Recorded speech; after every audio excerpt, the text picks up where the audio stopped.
जय गणेश दोस्तों, कैसे हैं आप सभी लोग। एक बार फिर से सभी का बहुत बहुत आभार कि आप लोग फिर से आए हैं अपना समय निकाल के मेरा ब्लॉग देखने के लिए। तो चलिए शुरू कर लेते हैं आज का वीडियो। तो यही ये वाला जो फेस पैक है, इसी से मेरा रूटीन शुरू हो रहा है आजकल। और वॉक पे नहीं जा पा रही हूँ क्योंकि वैकेशन शुरू हो गए बच्चों के। जिसके साथ मैं घूमने जाती हूँ वो गई हुई अपने मायके। तो ये जो फेस पैक है ना, इसकी विधि पूछ रही थी रिया जी, तो वो मैं आपके साथ शेयर कर रही हूँ। अभी वैसे मैं बहुत बार शेयर कर चुकी हूँ, फिर भी मैं एक बार थोड़ा सा शॉर्ट में बता देती हूँ। बेसन लिया है, रूटीन वाला बेसन है ये, जिससे हम कड़ी बनाते हैं। और थोड़ी सी हल्दी डाली है, एक चुटकी के अराउंड, एक या दो चुटकी डाल सकते हो आप। 1/4 टीस्पून इसमें मैंने डाला है शहद। और इसके बाद मैंने डाला है आधा नींबू, मतलब आधा नहीं, आधे का आधा नींबू निचोड़ के उसका रस इसमें डाला है। इसके अतिरिक्त इसमें जाएगा यहाँ पे दही, जो कि इसकी कंसिस्टेंसी बराबर करेगा। दूसरा, इसको थोड़ा सा रिच बनाएगा। इसकी वजह से जो हमने इसमें लेमन ऐड किया है ना, लेमन जूस, जो थोड़ा सा हमारी स्किन को ड्राई कर सकता है, उस ड्राइनेस को नहीं आने देगा दही, स्किन को मॉइस्ट रखेगा। ठीक है। तो इसमें ये दही है ना, मैंने घर का लिया हुआ है। आप अगर आप घर पे नहीं जमाते हैं तो आप बाहर का भी ले सकते हैं, नो प्रॉब्लम एट ऑल। लेकिन यहाँ पर ये ध्यान रखना है आपको कि जो ये पेस्ट बनेगा, ये बहुत पतला या रनी नहीं बनाना है, और थोड़ा सा गाढ़ा ही बनाइएगा आप इसको। और इसको आधा घंटा कम से कम रखिएगा अपने चेहरे पे। मतलब थोड़ा सा खिंचाव जब आपको लगने लगे ना, तब धोइएगा चेहरा। और एक और चीज़ यहाँ पे बताऊँ मैं आपको, अगर आपके पास दही नहीं है तो आप यहाँ पर कंसिस्टेंसी बराबर करने के लिए पानी से भी इस पेस्ट को बना सकते हो, उसमें भी कोई दिक्कत नहीं है। बट दही डाल के ना थोड़ी सी रिचनेस बढ़ जाती है फेस पैक की। और रेगुलर अगर आप इस पैक को यूज़ करते हैं, मतलब हफ्ते में 2 बार तो कम से कम यूज़ करिए ही करिए। गर्मियों में तो मैं तो बोलूँगी कि अगर आपकी स्किन बहुत ज़्यादा टैन हो जाती है या बहुत ज़्यादा डैमेज है आपकी स्किन में, तो आप 3 बार भी लगा सकते हैं, नो इश्यूज़। यहाँ पे नींबू से हो सकता है आपको थोड़ी बहुत एलर्जी हो, क्योंकि नींबू से बहुत लोगों को दिक्कत हो जाती है। तो आप नींबू यहाँ पे स्किप कर सकते हैं, और नींबू की जगह यहाँ पे आप टमाटर का जूस ले सकते हैं या उसको भी छोड़ सकते हैं। बाकी इसमें जितनी भी चीज़ें हैं सारी की सारी बहुत ही बढ़िया हैं। लगाइए, बहुत he tried and tested face pack है। जो भी आप लगा रहे थे आज तक, उसको ही रिप्लेस कर देगा, मैं आपको ये फॉर श्योर बोल सकती हूँ।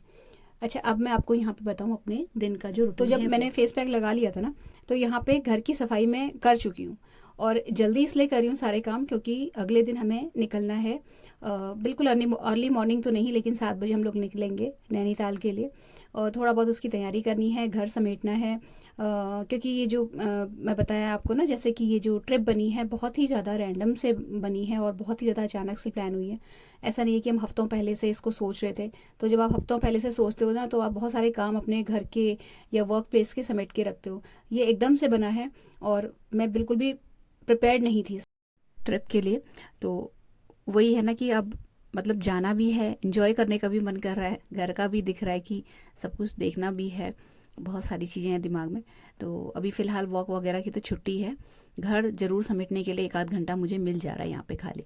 तो ये जो दिखा रही थी ना मैं आपको, चम्मच वगैरह रखने के लिए 2 मैंने मग रखे हुए हैं, ये बहुत गंदे हो रहे थे। तो ऐसे ही अल्टरनेटिवली थोड़ा थोड़ा साफ़ करती रहती हूँ एरिया में, किचन का या पूरे घर का, तो ठीक ठाक सा घर साफ़ सुथरा सा बना रहता है।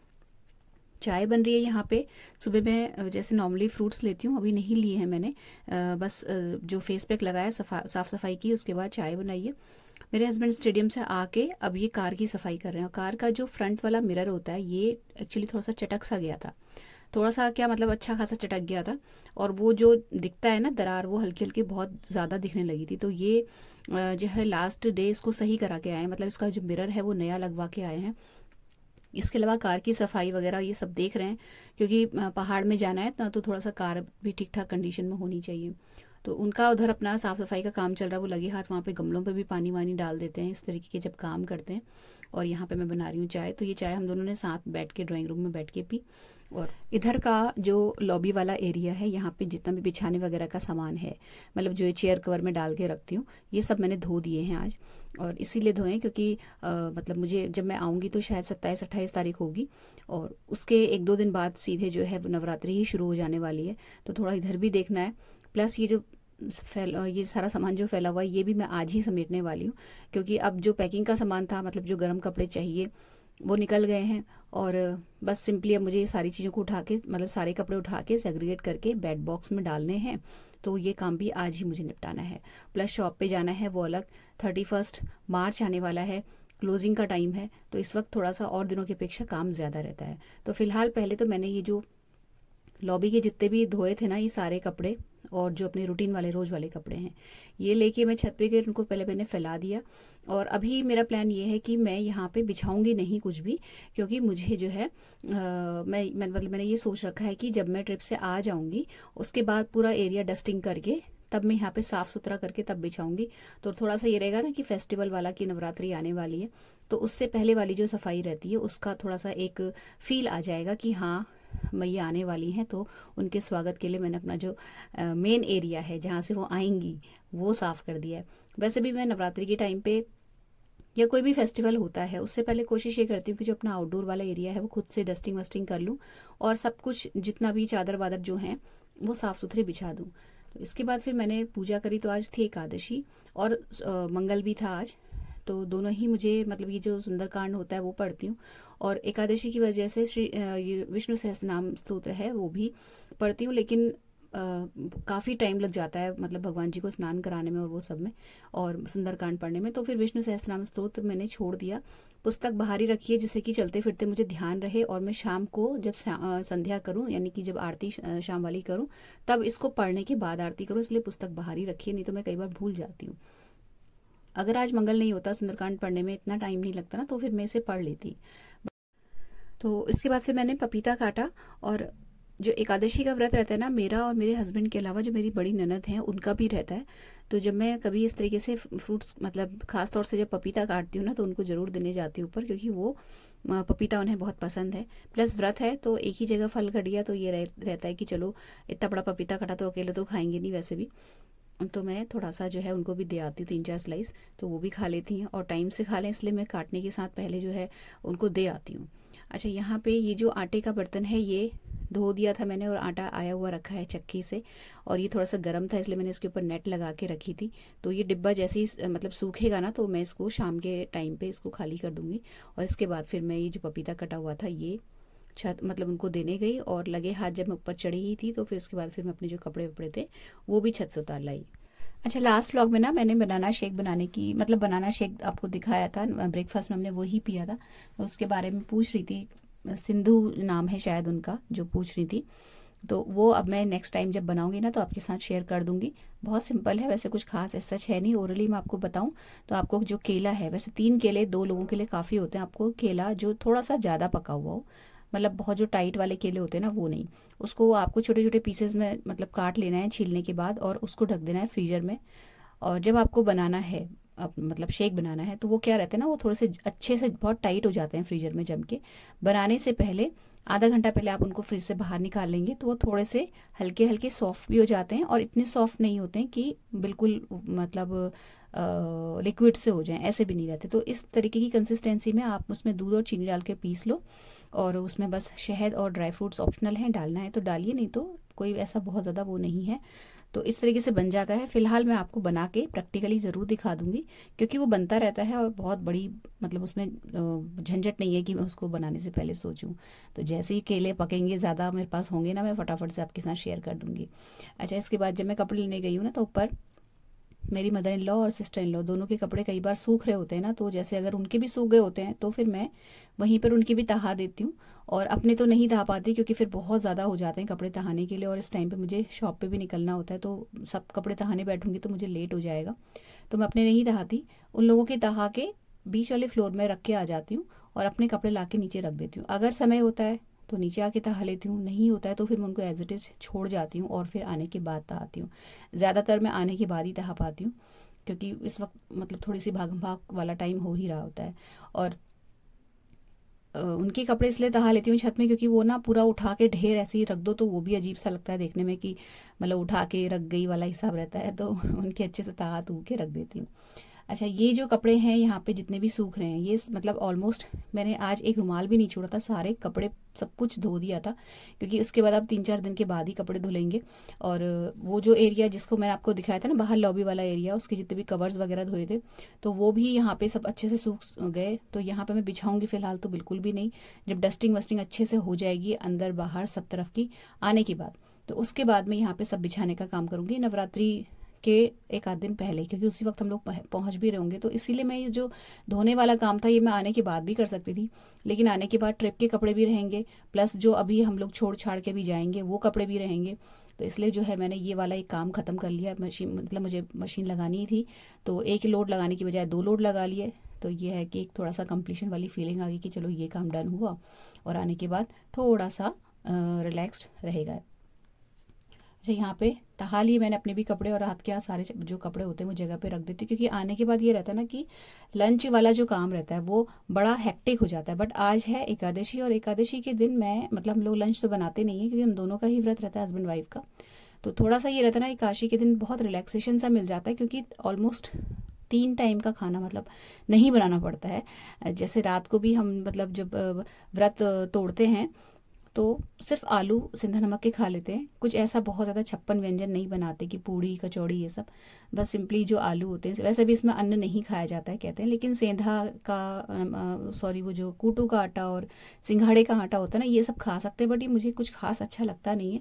प्लस एक प्रॉपर मतलब हमने व्रत रखा तो व्रत का मतलब ये भी रहता है ना कि आपने एक तरीके से कहना चाहिए अपने शरीर को डिटॉक्स करा। तो ये रहता है कि एक दिन अन्न नहीं खाएंगे तो कोई प्रॉब्लम नहीं है, और आलू और नमक खा के, सेंधा नमक वाले आलू खा के पेट भी भर जाता है और क्रेविंग्स भी शांत हो जाती हैं। तो जब फिर मैं शॉप से आई ना, और मेरी मदर इन लॉ एकादशी के दिन चावल नहीं खाती, बट वो व्रत नहीं रखती। तो फिर उस दिन जो मेरी मतलब ऊपर हैं सारे बड़े, वो मना कर देते हैं कि तुम दोनों का व्रत है तो तुम एक जने के लिए क्या खाना बनाओगे। तो वो मॉर्निंग में जो बनाते हैं ना थोड़ा सा एक्स्ट्रा रख देते हैं, तो वो दिन में खा लेती हैं, क्योंकि वो चावल नहीं खाती तो उनके लिए अलग से लंच बनाने की ज़रूरत नहीं पड़ती है। इसके बाद जब मैं आई हूँ ऑफिस से, तो आके मैंने पहले ये ढेर सारा साफ़ किया है। तो ये जितने भी कपड़े थे ना यहाँ पे बेड पे फैले हुए, इनको पहले मैंने 4 सेक्शन होते हैं ना बेड बॉक्स के, चारों के हिसाब से अलग अलग सेग्रीगेट किया। उसके बाद एक एक करके सारे चारों साइड के जो बॉक्स थे वो खोले और कपड़ों को लगा लिया। तो एक काम ये भी डन हुआ। इसके बाद ये रहेगा कि बस सिंपली मुझे यहाँ पे कपूर की गोलियाँ डाली है मैंने, तो वही कपूर की गोली को लेके बहुत सारे लोग पूछते हैं कि स्मेल नहीं आती। देखिए स्मेल आती है, बट मुझे इतनी बुरी नहीं लगती है। इनफैक्ट हमारे घर में मतलब कोई भी ऑब्जेक्शन नहीं करता कि स्मेल आ रही है कुछ और, तो फिर मैं क्यों सोचूं किसी और ऑप्शन के लिए, इसलिए मैं यही डालती हूँ। वैसे बहुत सारे फैब्रिक कंडीशनर कहते हैं या कह लीजिए मतलब क्या बोलते हैं इनको, जो भी बोलते हैं वो और भी अवेलेबल है। बहुत सारे ऑप्शंस आते हैं इसमें, बहुत अच्छी अच्छी खुशबू वाले।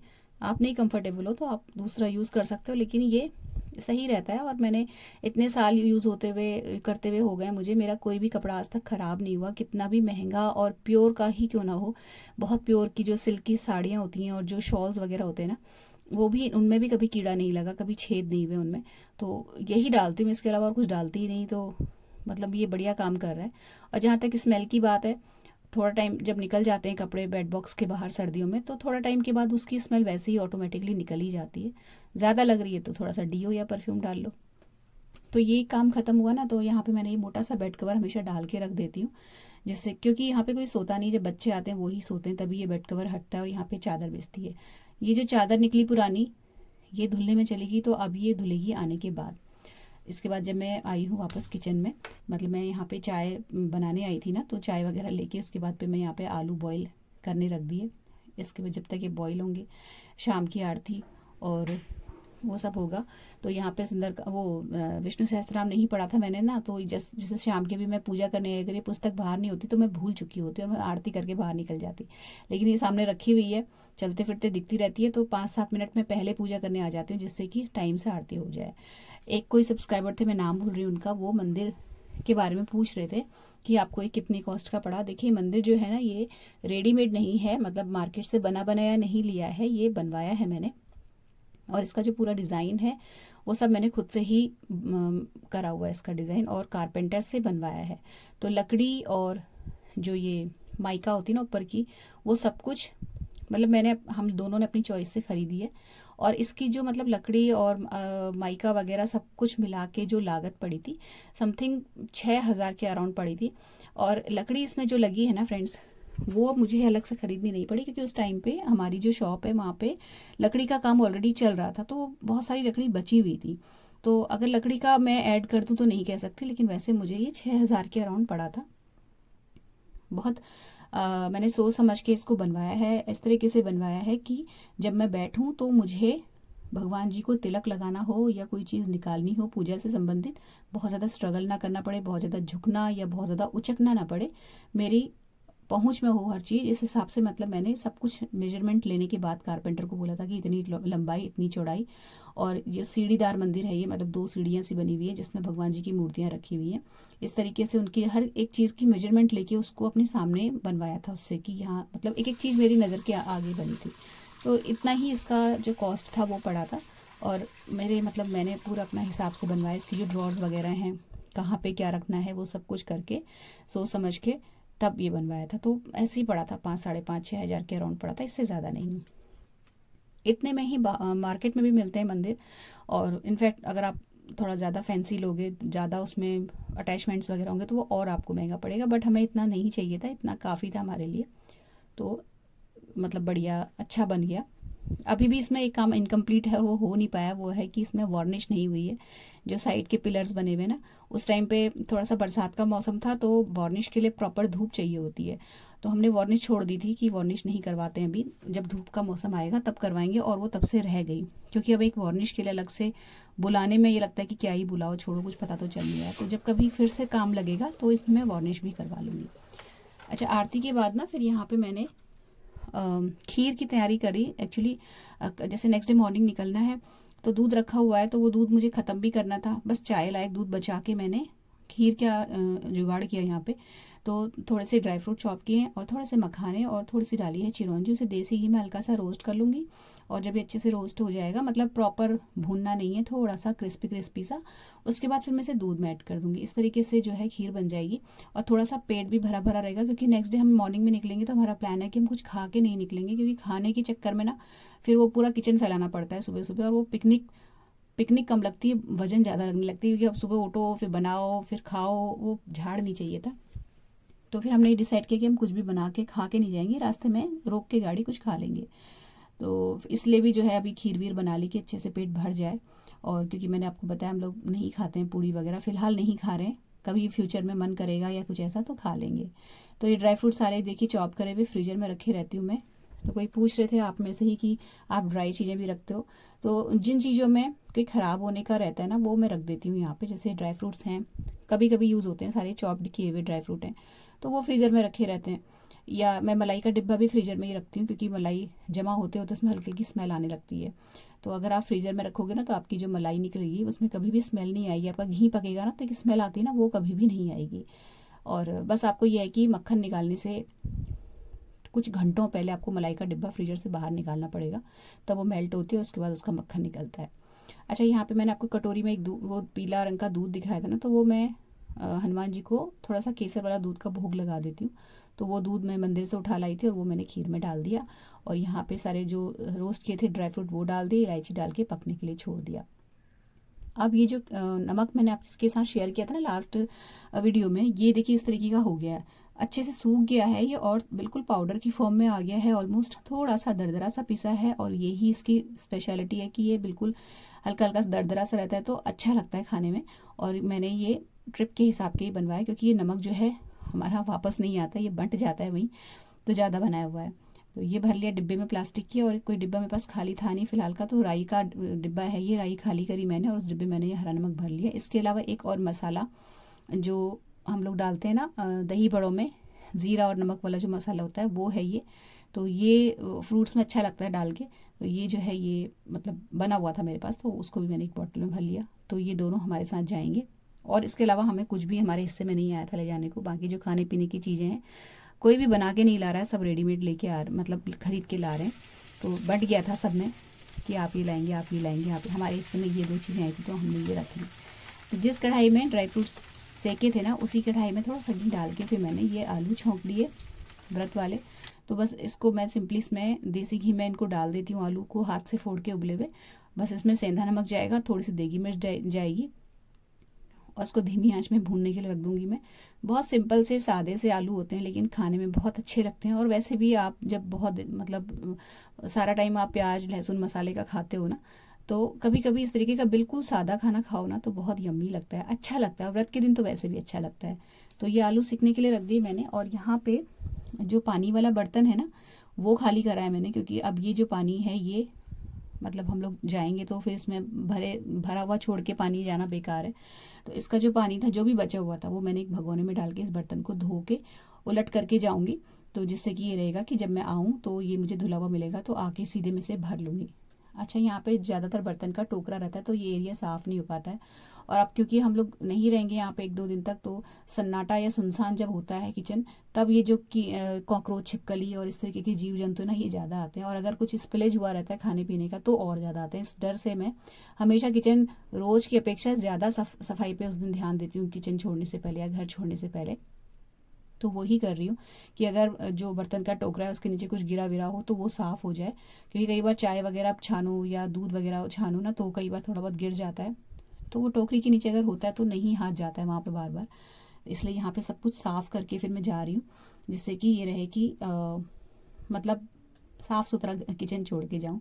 और उसके बाद एक ये मनी प्लांट है, तो सारे प्लांट्स वैसे मेरे हस्बैंड ही देखते हैं, इंडोर के जितने भी हैं। कुछ ही मतलब मेरा बहुत कम रोल रहता है इन सब चीज़ों में, बट ये किचन में रहता है तो यहाँ पे उनकी नज़र नहीं पड़ती है। और फिर जो है मैं ही इसको देख लेती हूँ। तो ये भी सूख रहा था ना, तो फिर मैंने कहा चलो इसमें भी पानी डाल देते हैं। तो इसमें पानी डाला और ये निखर जाए, क्योंकि ये फ्रिज के ऊपर रहता है तो ये गीला हो जाएगा अगर मैं सीधे भी पानी डालती ही रख दूंगी। तो इसको मैंने इस तरीके से रख दिया है। थोड़ी देर बाद जब इसका पानी सारा ड्रेन हो जाएगा तो इसको फिर मैं उठा के जगह पे रख दूंगी। सब कुछ साफ़ हो गया तो यहाँ पे पोंछ के मैंने अच्छे से सुखा के बर्तन का टोकरा रखा वापस। और ये खीर में जो है वो भी पक गई थी तो इसमें चीनी डाल दी, और दूध मैंने सारा ख़त्म कर दिया है, मलाई वलाई उतार के सब कुछ, बस चाय लायक दूध छोड़ा है जो कि सुबह ख़त्म हो जाएगा बस। और दही जमेगी, इसके अलावा और है मतलब ये रहेगा कि बस मुझे दही जमानी है। तो एक छोटे बर्तन में मैं दही जमा के जाऊँगी, जिससे कि जब हम लोग वापस आएँ तो हमें मार्केट से दही ना लाना पड़े। आटे का ड्रम सूख गया था तो ये आटा उठा के भर भुरा के रख दिया मैंने। तो मैं वही कहूँ ना आपसे, क्योंकि देखिए जब हम लोग होम मेकर से जब घर छोड़ते हैं ना तो हमें इतने सारे काम सोचने पड़ते हैं। स्पेसिफिकली अगर आप घर में कोई आपके बंदा दूसरा है नहीं, आपको मतलब आप अकेले रहते हो तो उसके अलग स्ट्रगल्स हैं। देखिए जब आप फैमिली में रहते हो ना उसके अलग स्ट्रगल्स हैं, और जो अकेला रहता है उसकी अलग दिक्कतें हैं। तो हर जगह प्लस और माइनस देखिए सब जगह है। अगर मेरे साथ कोई यहाँ पे रह रहा होता तो मैं इतना ज़्यादा टेंशन में नहीं रहती, मैं चीज़ें छोड़ के जा सकती थी, फ्रिज एज इट इज छोड़ के जा सकती थी, मतलब मुझे बहुत ज़्यादा सोचने की ज़रूरत नहीं थी। बट अभी कोई है नहीं ना, तो सब कुछ सोच समझ के देख के जाना पड़ता है। तो यहाँ पे कुछ फ्रूट्स थे, बेर आए हुए रखे थे, ये धो दिए थे सुबह ही। तो ये सब कुछ मैं पैक करके एक टेबल में रखती जा रही हूँ, और ये सारा सामान हम लोग लेके जाएंगे, रास्ते में खाना पीना चलता रहेगा। क्योंकि जब आप लोग 18, 20, 22 लोगों के ग्रुप के साथ चलते हो ना तो मुंह लगातार चलता रहता है। घर में तो सारी चीज़ें खराब हो जाती हैं, लेकिन जब बाहर निकलो ना ऐसे ट्रिप्स में तो खाना पीना ज़्यादा खाया जाता है। इसके बाद मेरे हस्बैंड आ गए थे तो उनको हेयर कलर लगाया। मेरे हस्बैंड का ये हाल है कि अगर मैं उनको पकड़ के उनकी मतलब खुद ना लगाऊँ ना कलर, तो वो कलर भी ना लगाएं, मतलब ये हाल है। बाल कटाने की भी याद दिलानी पड़ती है। तो फिर उनको कलर लगाया, उसके बाद फिर मैंने लगाया अपना डिनर। तो आलू रहेंगे, खीर रहेगी, इसके अलावा लास्ट डे जो व्लॉग गया था उसमें मैंने आपके साथ शेयर किया था, मैंने चटनी भी बनाई थी। आज ही का दिन एकादशी का समझ के मैंने उस दिन चटनी में सेंधा नमक डाला था, तो वो चटनी भी रखी हुई है। और ये हमारी यम्मी सी बहुत रिच टेस्ट वाली ड्राई फ्रूट्स की खीर भी रेडी है। पेट भी भरा रहेगा, एनर्जी भी रहेगी, और हमारा जो दूध है वो भी खप गया। तो ये चटनी निकाली मैंने फ्रिज से, उसके बाद फिर हम दोनों ने किया। ठीक है,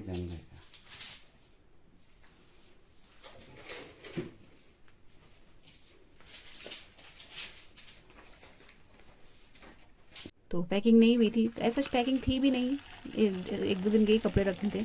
बट वही है ना कि आप जब जाओगे तो क्या नहीं रखोगे, सब कुछ तो रखना पड़ता है। कपड़े, ठंड के भी कपड़े रखेंगे, कम ठंड के भी रखेंगे, जैकेट भी रखी थी, बहुत सारी चीज़ें हो जाती है, दवाई ववाई सब कुछ। तो बस उसके बाद जो है पैकिंग फाइनल करी। जितनी देर मेरे हस्बैंड के बालों में कलर लगा रहा, फिर उन्होंने जो है नहाया और फिर डॉगी को घुमाने गए, और मैंने यहाँ दही जमाया। ये सारा सामान लिखा है दरवाजे में जो हमें मॉर्निंग में रखना है पैकिंग से पहले। और किचन को फाइनल एक लुक दिया मैंने, और फिर मैं आ गई हूँ अपने रूम में। तो यहाँ पे एक जो रोज़ से हट के काम हो रहा है ना वो है कि ये नेल आर्ट मैं कर रही हूँ। मतलब मेरा ये रहता है कि हर बार मैं सोचती हूँ कि कहीं जाऊँ या कुछ किटी हो या एज इट जैसे फ्रेंड्स के हम लोग का गेट टुगेदर हो, तो मतलब जब बच्चे छोटे थे ना मैं कभी नेल पेंट नहीं लगा पाती थी, और मैं हमेशा बड़ा मतलब दूसरों को देखती थी तो कहती थी कभी मैं भी लगाऊंगी क्या नेल पेंट, क्योंकि घर से टाइम ही नहीं मिलता था। घर छोड़ते छोड़ते तक काम ही नहीं सिमटने में आते थे। तो अब ये लगता है कि जब सब बच्चे भी चले गए, सब कुछ है नहीं, तो अभी भी मैं नहीं कर पाती, तो बड़ा गुस्सा आता है मुझे खुद के ऊपर। तो आज मैंने स्पेसिफिकली टाइम लेके सोचा था कि जाने से पहले मैं नेल आर्ट करके जाऊंगी, और इसीलिए जो मैं जब हम मतलब सारा काम मैं थोड़ा सा इसलिए भी जल्दी जल्दी निपटाया कि सोने से पहले मुझे एटलीस्ट आधा घंटा मिल जाए और मैं ये काम कर लूँ, क्योंकि मेरे हस्बैंड सोने के टाइम को लेके बिल्कुल पर्टिकुलर हैं और वो बिल्कुल भी कॉम्प्रोमाइज़ नहीं करते। समय से सोना समय से उठना उनका फंडा है। मैं ये रहता है कि अगर मेरे हस्बैंड किसी वजह से बाहर रहते ना तो मैं बहुत लेट नाइट सोती हूँ। मतलब मुझे लगता है ये काम भी समेट लूँ, ये भी कर लूँ, वो भी कर लूँ, और कुछ नहीं भी रहेगा ना तो मैं मूवी देख लेती हूँ। तो मेरा ये हाल है, तो इसलिए मैं ये सारी चीज़ें ना कर नहीं पाती। तो अभी जब आई हूँ ना तो मैंने एक यूट्यूब पे ही रील देखी थी और उसको सेव कर लिया था ऐसे ही, मतलब इसी वक्त के लिए कि जब कभी ऐसा टाइम मिलेगा या मेरा मूड बनेगा तो मैं वो वाली रील खोल के देख लूंगी, तो मेरा वो जो ढूंढने वाला टाइम होता है ना वो बच जाएगा। तो मैंने वो रील जो सेव करके रखी थी वो खोली इस वक्त और बैठ गई बनाने के लिए। तो पहले मैंने अंगूठे में करके देखा, और जब करके देखा ना सेलो टेप लगा के इस तरीके से और हल्के से सेलो टेप हटा के देखा तो सच में बढ़िया बन गया था। तो उसके बाद फिर मतलब मेरे को थोड़ा सा मज़ा आने लगा करने में, तो फिर मैंने सारी उंगलियों में सेलो टेप चिपका के इस तरीके से नेल पेंट लगाई। ये लेवेंडर कलर की नेल पेंट है, और जितना यहाँ पे डल कलर दिख रहा है एक्चुअली इतनी डल है नहीं, ये कैमरा सही से नहीं पकड़ पा रहा है इसका कलर, थोड़ी सी ब्राइट है ये। और सेलो टेप लगा के उसको स्पेसिफिक एक शेप में काट के मैंने उंगलियों में चिपकाया, उसके ऊपर नेल पेंट लगाई, थोड़ा सा सूख गया, फिर उसमें मैं अभी कर रही हूँ डबल कोट, जिससे कि मतलब छूटे ना नेल पेंट, अच्छे से परमानेंट बढ़िया सी हो जाए। डबल कोट करने के बाद फिर मैंने इसको जब थोड़ा सा ये ड्राई हो गई थी, अब मैंने अंगूठे में ना सेलो टेप छुड़ा दिया था एक्चुअली, तो यहाँ पे मैं डबल कोट करने के लिए थोड़ा सा ध्यान से कर रही हूँ कि वो बाहर ना जाए लाइन के बाहर। और इसके बाद फिर मैंने ये जो सेलो टेप लगाया था इसको छुड़ा दिया। तो जब छुड़ाया ना तो मतलब मेरा खुशी का ठिकाना नहीं रहा कि सीरियसली यार, मतलब बन भी रहा था। मतलब जैसा कई बार होता है ना रील्स में दिखाते कुछ और है होता कुछ और है, मतलब नहीं सक्सेसफुल होता है, बट ये सच में अच्छे से मतलब सेलो टेप निकल जा रहा था और नील पेंट की जो शेप है वो नहीं बिगड़ रही थी। तो इसके बाद फिर यहाँ पे थोड़ी सी ड्राइंग और करनी थी यहाँ पे वाइट कलर की नेल पेंट से। अच्छा, ये जितनी भी चीज़ें हैं ना नेल आर्ट से रिलेटेड उसके टूल्स आते हैं, वो मेरे पास कुछ है नहीं, लेकिन हाँ टॉप कोट के लिए एक ट्रांसपेरेंट कलर की नेल पेंट, और ऊपर से ड्रॉ करने के लिए वाइट कलर की नेल पेंट मैंने लेके रखी हुई थी कि कभी ऐसा मौका लगेगा तो मैं मतलब मुझे ढूंढनी नहीं पड़ेंगी चीज़ें और मार्केट भागना नहीं पड़ेगा लेने के लिए, तो वो मेरे पास रखा हुआ है।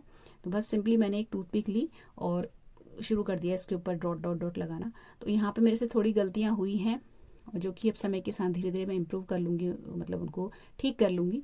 तो यहाँ पे ना ये जो मैंने डॉट्स बनाए एक्चुअली मुझे इनको थोड़ा और छोटा और थोड़े से और घने बनाने थे। ये दूर दूर बने हैं और बहुत बड़े बड़े बने हैं, तो इसके लिए टूथपिक मतलब एक प्रॉपर चीज़ नहीं थी, टूल नहीं था कुछ और, इसकी जगह पे मुझे थोड़ा सा छोटा या थोड़ा सा फाइन लेना चाहिए था, जिससे कि जो ये डॉट्स है ना थोड़े से पास पास बनते और थोड़े घने और थोड़े से छोटे बनते ना तो ये और अच्छी लगती। बट फिलहाल क्योंकि पहली बार करी थी और पहली मतलब मेरे खुद के हाथ पे मैंने मतलब ढंग से देख के तो पहली बार करी, वैसे मैं इससे पहले भी कर चुकी हूँ बट इतनी अच्छी मैं नहीं करा मैंने इससे पहले कभी, और इतना समय लेके भी नहीं करा, तो इसलिए भी इतनी मतलब सही अच्छी सी नहीं बनी थी। बट ये बड़ी अच्छी लग रही थी मुझे करने में। तो इसके बाद बस मुझे सिंपली यहाँ पे डॉट रखने थे। जो रील मैंने देखी थी उसमें इस डॉट के ऊपर भी कुछ कलाकारी की हुई थी, बट इतना मेरे पास ना टाइम था और ना ही मेरे डॉट इतने परफेक्ट बने थे कि मैं उनके ऊपर कुछ कर पाती। तो साइड में मेरे हस्बैंड वेट कर रहे हैं कि कब इसका ये सब कुछ खत्म हो और हम सोएं। तो यहाँ पे मैंने ना इसके ऊपर टॉप कोट भी करना था एक्चुअली ट्रांसपेरेंट कलर की नेल पेंट का, जो कि मैंने इस वक्त नहीं किया क्योंकि जब डॉट सूखेंगे उसके बाद वो टॉप कोट होगा और वेट करने का मेरे पास टाइम नहीं था। तो फिर मैंने वो डिसाइड किया कि मैं नेक्स्ट डे मॉर्निंग कर लूँगी, नहीं टाइम मिलेगा तो कार में बैठ के कर लूँगी। ट्रांसपेरेंट कलर की नेल पेंट को फिर मैंने पर्स में रख लिया था और जो है फिर मैंने सच में उसको नेक्स्ट डे जो है कार में बैठ के किया है इसके ऊपर टॉप कोट, जो ट्रांसपेरेंट कलर की नेल पेंट होती है उसका। तो फिलहाल फ्रेंड्स रिजल्ट बहुत अच्छा रहा, और नेक्स्ट टाइम जब बनाऊंगी ना इसी सेम यही डिज़ाइन तो आपके साथ इसका अच्छे से मेथड शेयर कर दूंगी। फिलहाल ये व्लॉग यहीं पर समाप्त होता है। अगर अच्छा लगा हो तो वीडियो को लाइक शेयर ज़रूर कीजिएगा, चैनल सब्सक्राइब कर लीजिएगा, बेल आइकन हिट कर लीजिएगा। मिलते हैं नेक्स्ट वीडियो में। Till then take care, stay healthy, happy and positive. Thank you.